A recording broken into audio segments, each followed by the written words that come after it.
You're listening to Solihull Radio.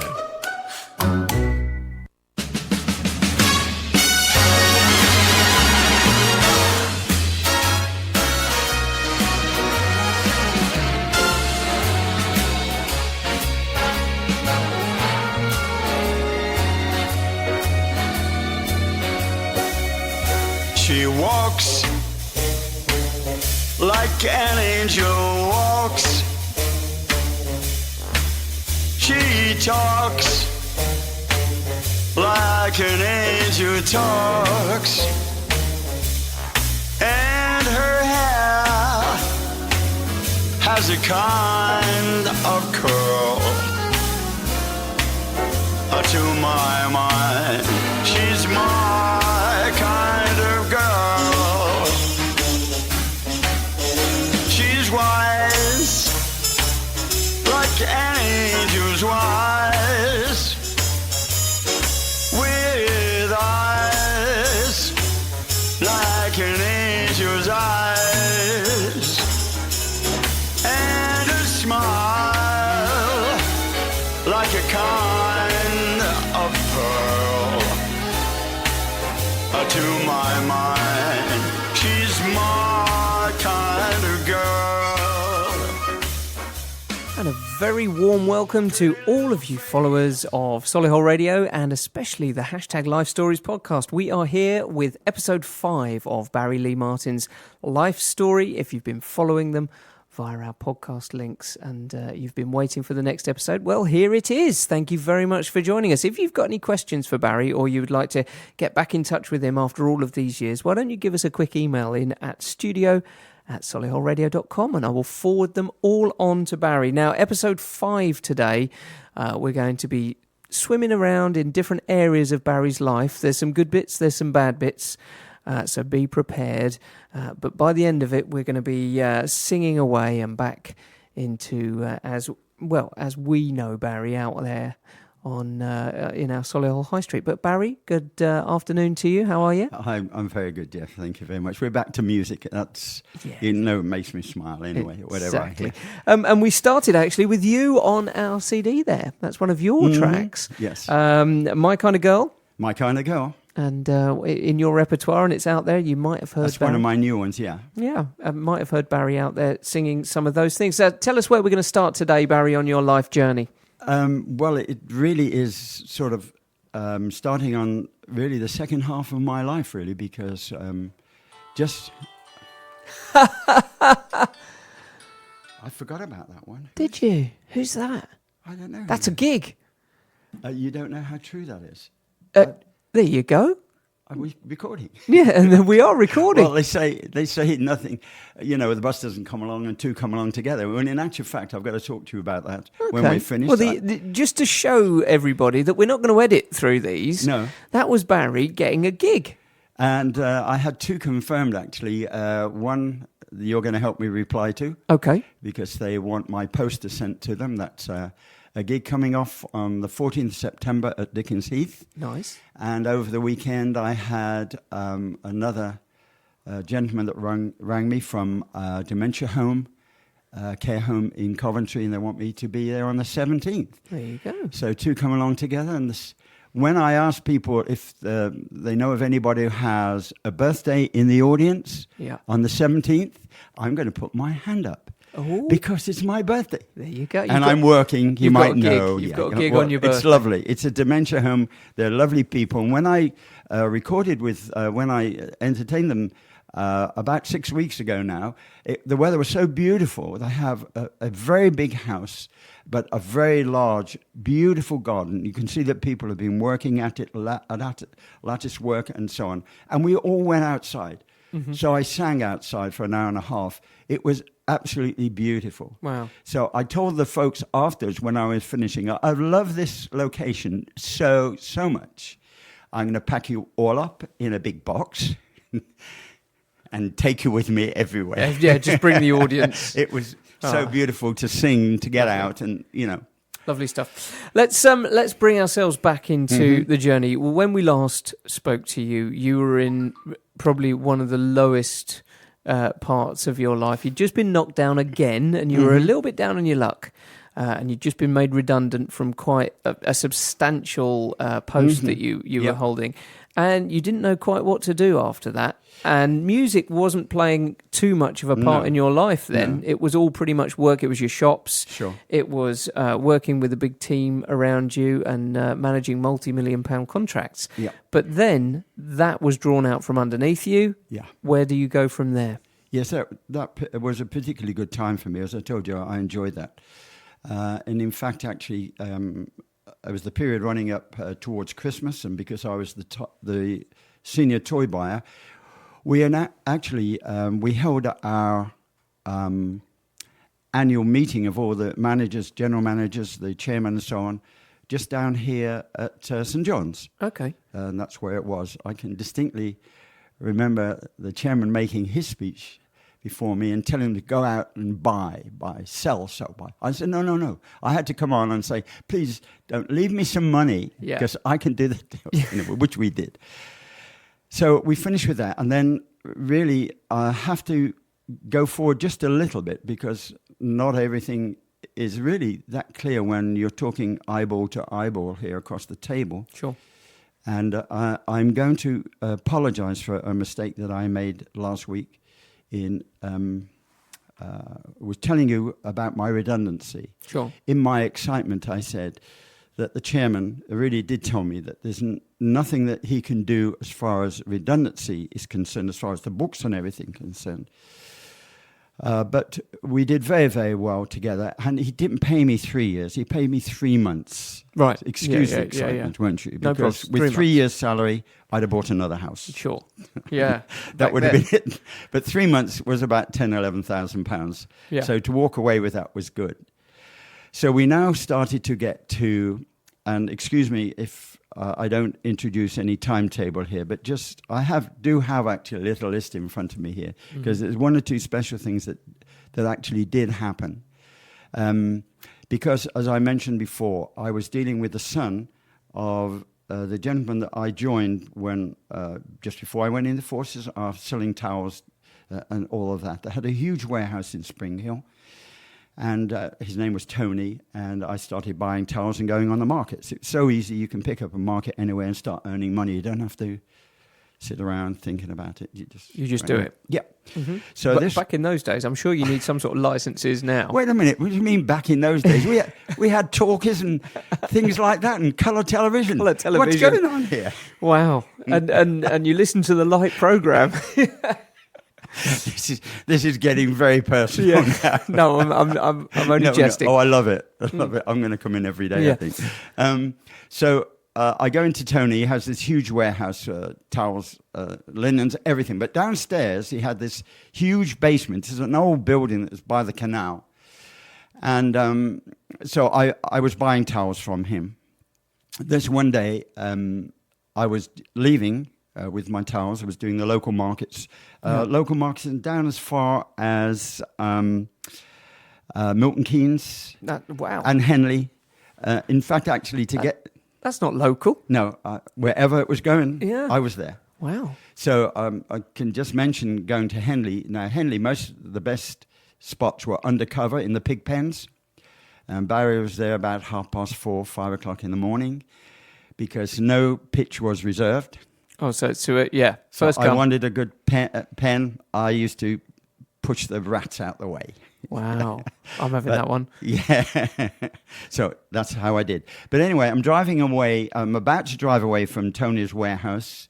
This is the guy with the towels. And he held up to me a green Wimbledon towel.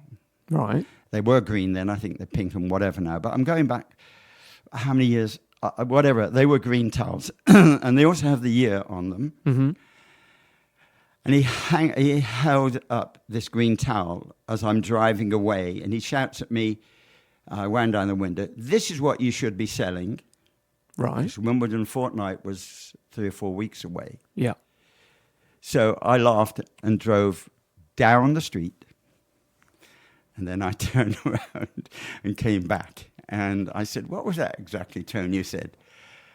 So the story is this, that these were seconds.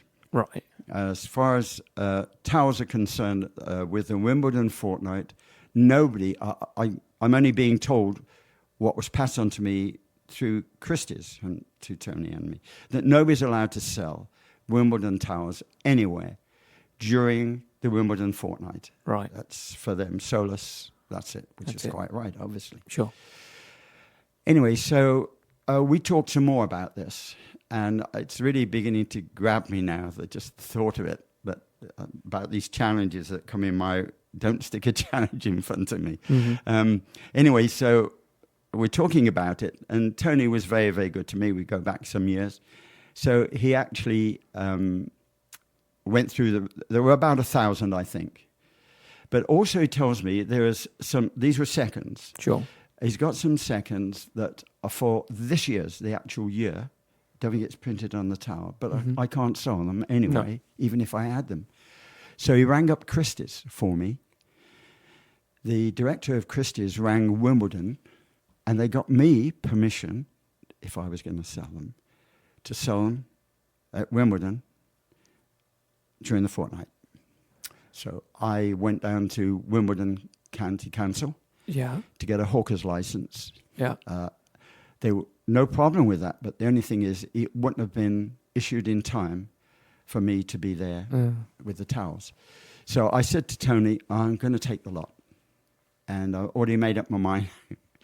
On Sunday, it doesn't start till Monday. Yep. So on Sunday, I went down to Wimbledon. But if I got to go back a little further, I told you I was with Warren and Mason. Yeah. And I was in a very powerful position at the top of the tree there. So buyers wanted to take me out, not only to lunch. I was treated to VIP at the Davis Cup. And also, would you believe, at Wimbledon fortnight. Mm-hmm. So we went down for a couple of days in the VIP tents. Well, the funny thing happened while I was there, it started to rain. Right. And we went into the VIP tent, had an early lunch, and we were all talking and chatting. I did actually have a little drink then. Ooh. Yeah. Hold on. I did like it. Ooh. I remember liking it. Anyway, I won't hiccup. No, don't hiccup now. Okay. So half a glass of wine and he's gone. You're so right. Very dangerous if I have the full glass. Be careful. Anyway, so we were watching the television. We thought we were watching something pre-recorded, but in actual fact, we were sitting in this tent having a drink and everything, and the matches had already started again. So what I did find is when we were driving down to Wimbledon, I was driven there, we come from a hill. Of course, you know where I'm pointing, don't you, Jeff? Yes, I do. With the station at the top. Yep. And you come down, and on the left-hand side as you go towards Wimbledon, it's all forest. But on the other side are large detached houses all the way down. Right. And what happens during the Wimbledon fortnight, it's a thing that's been going on for many years, is people rent the drives from the people in the house. So they sell whatever they want. Mm-hmm. Don't forget, they're in private premises now. Yeah. So the police are not interested at all, as long as people obviously behave themselves, and so on. So I went down on the Sunday literally to find this spot, but everybody's garden was taken up. Right. So I drove into the park opposite, which was kept as an overflow for Wimbledon. So obviously very disappointed it hasn't worked out. But what I did actually, I took out the towels, folded them neatly and nicely over my arms. Yes. And I walked around the park, slinging my towels. Wow. There's your story. On Monday morning, very quickly, I'll go through this because one or two things happen. But anyway, on Monday morning, I speak again to the ice cream guy about perhaps sharing, but he's telling me he's pulling out. Oh. So I had a drive all to myself.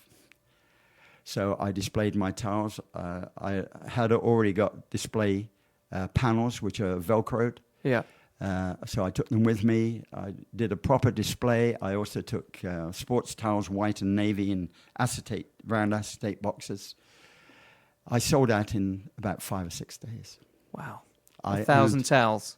I earned more because there was 200. Of course, yeah. 200 new of the present day ones. You earned enough money to get yourself back going. I earned a lot of money.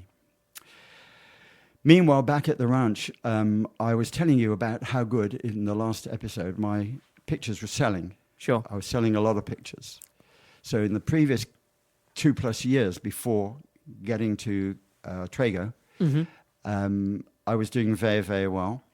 And we actually moved from Yardley to a house, a large house with 5 bedrooms, became a limited company. I'd moved to larger premises.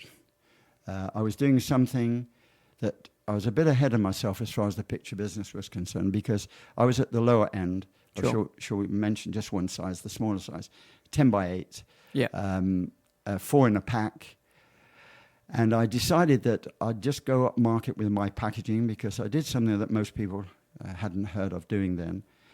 I noticed on some of the larger pictures, they'd got these cardboard corners that push on. They all have it now. Yep.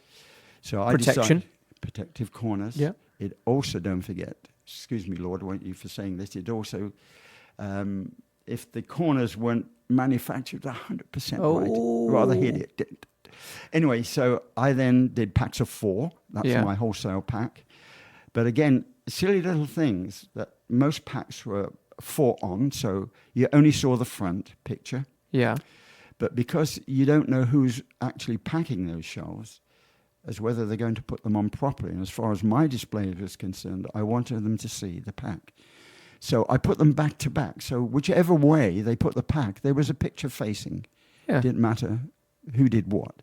And then I put corners on every single one. I found a local cardboard manufacturer who punched out these corners for me. Yeah.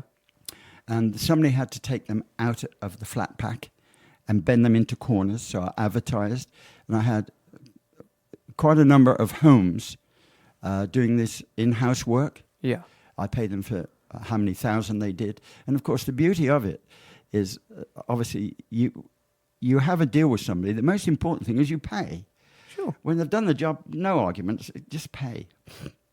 But the beauty is that the whole family, I mean, I remember several people had families of 5. Even Dad was pushing these corners. And they would put them in bags, and I would come and collect them and push them on.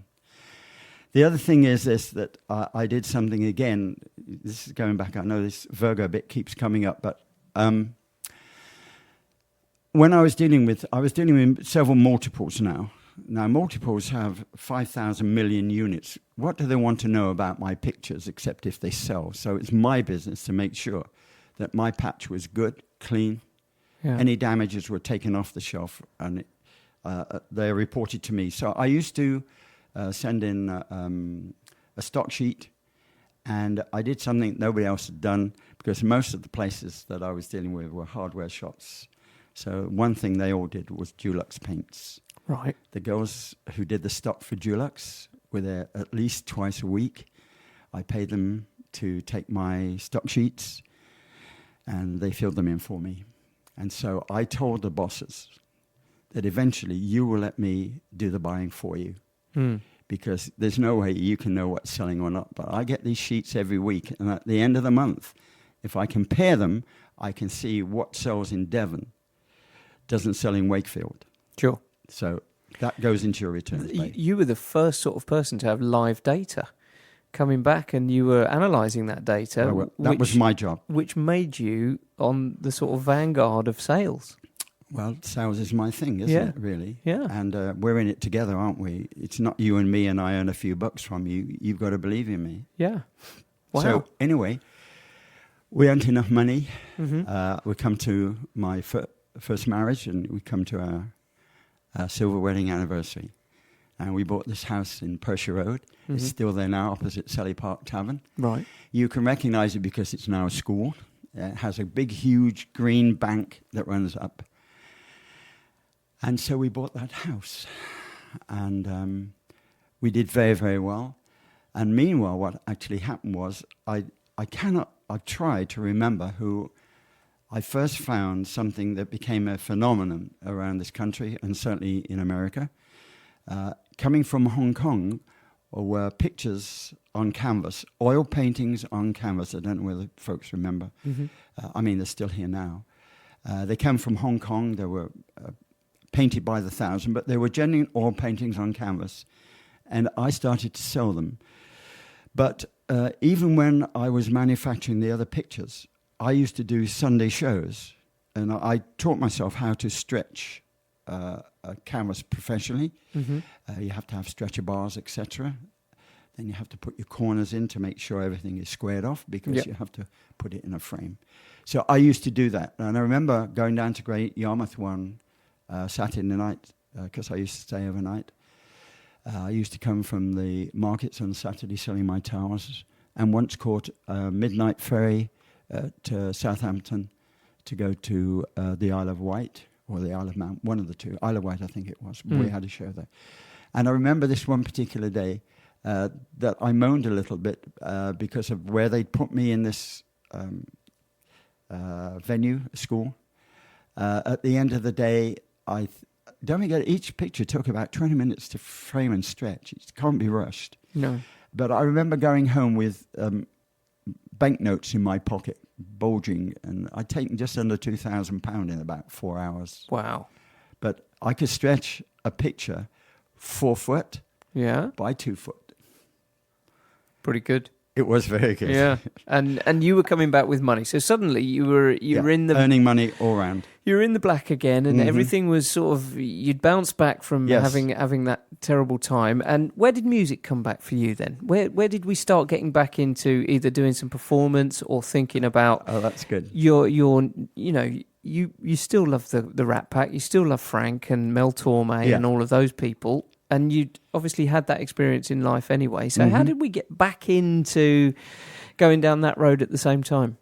Okay. Well, we got divorced. Yeah. Okay. Right. So that's my first marriage, you see. Mm-hmm. So we sold the house. It was a very good house.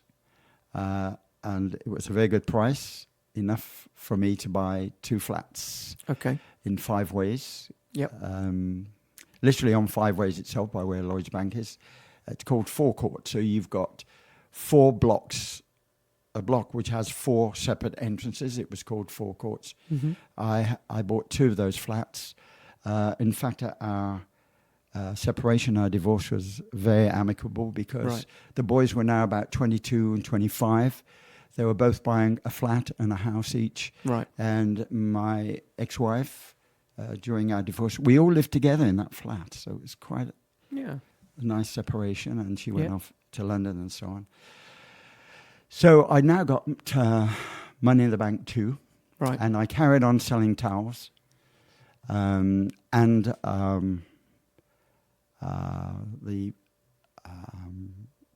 all the pictures. Yeah. And then one day my oldest son rang me up and said, I'm getting to the music in a minute. I'm just trying to lead you forward as to where we're getting to. And he rang me up and said, this guy who has his ex-wife lives down Monastery Drive, down that main road there. Mm-hmm. Anyway, he's brought this new phenomenon from America called Pogs. They were round discs. Do you remember them. Yeah, I remember them. Okay. Nobody heard of them. Right. And then I met, he wanted to meet me because he heard of my managerial skills, and I opened 12 units for him and ran them in various different market halls, Palisades, wherever I could get in. Solihull was the main one. Right.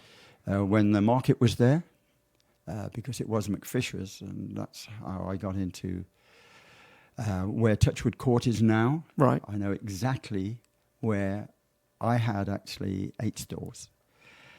But before we get there, so I ran the Pogs. And one particular story is that we eventually had in the group, because I was based in Acock's Green with him and his wife, ex-wife, and used to discuss the various different things about running everything around the pool, which was rather nice.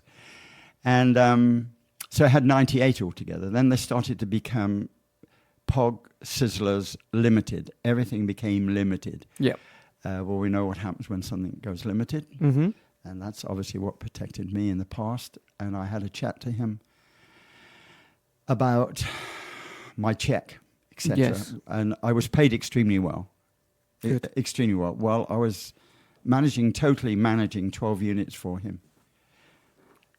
And so we had a good chat about everything. And one day I was in Sutton Coldfield in the main shopping centre there because I was in precincts as well, you see. Right. I got to know the guys, the managers, very, very well. I made sure everything was okay and everything was staffed, but it didn't always work out. So I'm in Sutton Coldfield sorting something out, and one of the young guys, the students who I employed over the weekend or on holidays, rang me up and said they've got a problem. This is a problem that every retailer in the world would like to have. Mm-hmm. He told me this is in the Solihull market, where Touchwood is now. Yeah. Barry, he said, we can't get any more money in the till. Oh, right. This was lunchtime. Wow. So I said to ring the boss, who was 5 minutes away around the corner, ring him up. Yeah. Nice problem to have it. That is, isn't it? To show you that Pogs took over the country. Sure. And I was right in there. Then, in actual fact, things went awry. He was bringing so many Pogs in by the plane load that he was on the free side of the airport where you don't pay VAT until they're invoiced out. Right. And they're delivered away from the free zone. So that's how much he was doing. Anyway, the thing is eventually things started to cool off. And my check bounced. Oh, so, dear. Yeah. So I went to... These things don't really faze me. No? No, not really, not at all. There's something to be sorted, isn't it, really? You've got to sort it. So I went with one of my boys, who's bigger than me. Oh, you took the boys round. with a van. Yeah. No, things were fine, really. So I go to the warehouse, and a couple of the boys there that I know who work in the warehouse. So they said, Barry, I'm so sorry, just help yourself. I'd already arranged with the manager of the market there that I would take over the stall. He knew me as a person and how I dealt and so on. So I'd take over the Pogs, which is selling so well. So they filled my van. I wouldn't touch it.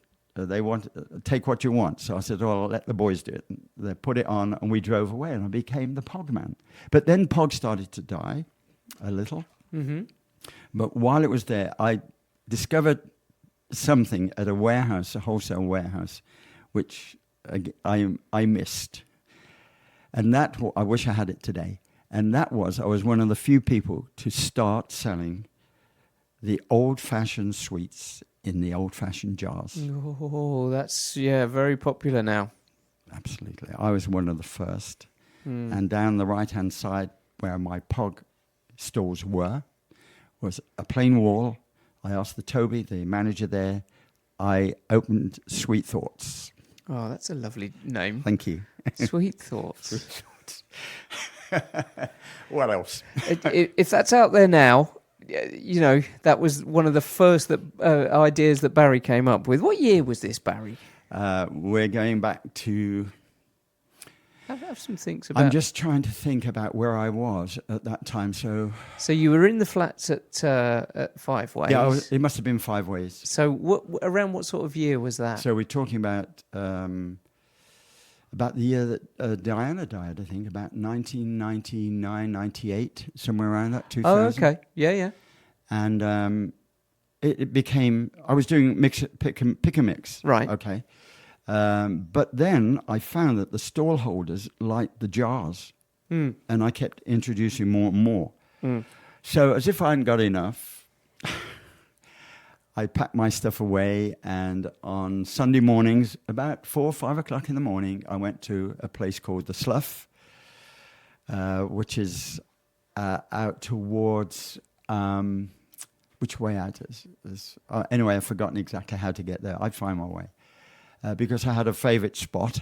Right. And I'd take my estate car with a big waterproof sheet, and a few props. And people were buying 3 and 4 and 5 lots of jars at a time. Wow. Before I even opened up, the stall holders were buying from me. And I carried on with that. And then... Yeah. what happened was, which I didn't know at the time, that we paid a weekly rent. And what that meant, finally, I'm telling you now after the event, is that we were on a weekly lease or license. That meant that when 3 or 4 weeks, just at the beginning of December, we were given notice that we've got to get out in the next couple of weeks. Wow. It was wow. So somehow or other, I was chosen to head up the Traders Association, called hurriedly.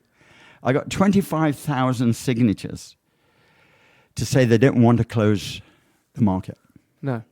I actually even interrupted a council meeting, which I was only supposed to be in, just sitting there listening. Mm-hmm. But one of the councillors told a lie, and I stood up and said, that is not the truth, because me and this lady here put in your actual door the whole of these signatures saying.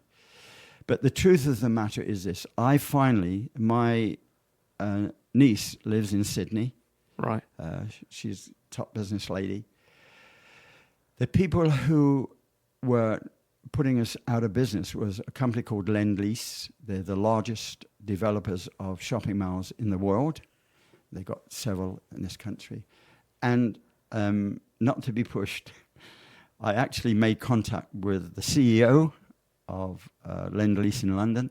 Right. And we got on very well, because one of the first things he said to me, we shouldn't be talking with each other. I said, well, why not? We're all grown-ups here. I have a problem. You might help me to solve the problem, but I won't know the truth until you tell it me. And we got on very well, actually. That's good. He gave me an extra 2 weeks into the new year. And what he said was this, Barry, he said, I can't do anymore, because you have to understand, we're demolishing this whole area. I have huge bulldozers booked to come in. I have cranes and so on. What are you going to say to the man? He's done you proud. Anyway, we had to go. Sure. Okay. Well, if you've enjoyed listening to this little bit of Barry's story, make sure you tune in and download episode 6, which will bring us bang up to date, and we'll have a little bit more music and things like that. But it sounds like, although you're leaving from this particular area of your market, you're doing quite well. Yes. So, I was doing very well, because we moved again once I'd remarried. And was that the move into Dorridge? No, this is the move into Hall Green, where my house was still there now. Yeah. And don't forget, I had 2 flats to sell, but can I just tell one last little story? Yeah, of course. It's the most unusual story, because I meet a friend of mine from school, Harvey and I. We used to do a lot of, we were together at school, we did boxing and everything together. And we still see each other now for lunch every Monday. What we talk about for 2 or 3 hours, I'm faint. A lot of it is music, because he's a music nut as well. Right. But I came, and I'm going to get remarried and everything. And we moved into our big flat, called a mansion flat. It was a beautiful flat, actually. So I'd already sold one. I'm planning to sell the other. Very, very quickly, if I go to the trading centre down Stratford Road, where all the big shops and everything is, well, Barry nearly bought one of those, or hired one of those. Yeah. It was empty for several years. On the right-hand side, you go into the corner. I had money in the bank. I had already discussed this with my bank manager, and money was there waiting for me. I had a friend called Leon Shutkiva, who was a surveyor, an estate agent. So he handled this side for me. He got in touch with the agents, and I was going to open a 28-store market in this, where there's Marks and Spencer's, the only one that's got a cafe there now. Yeah. But I was going to open. There was part mezzanine floor. I was going to put a mezzanine floor over the whole area and open it up as offices. They would have been the cheapest offices you could rent in the borough. Mm-hmm. I was going to have 3 cafes there, and everything was going fine. In fact, the bank manager rang me up and said, "When are you taking this money off me?" You don't get that nowadays. No. And the managing agents then seemed to wake up it'd been empty for at least 2 or 3 years. There was no interest in it at all. And it was taken off me.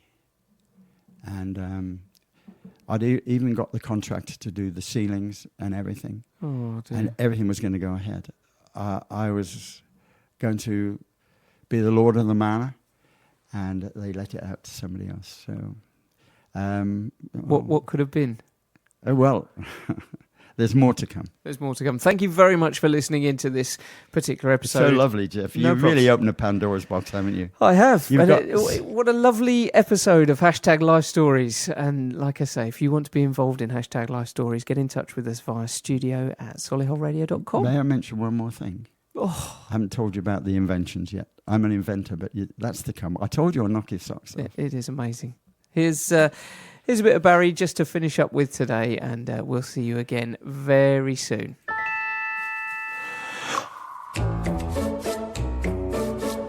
Solihullradio.com.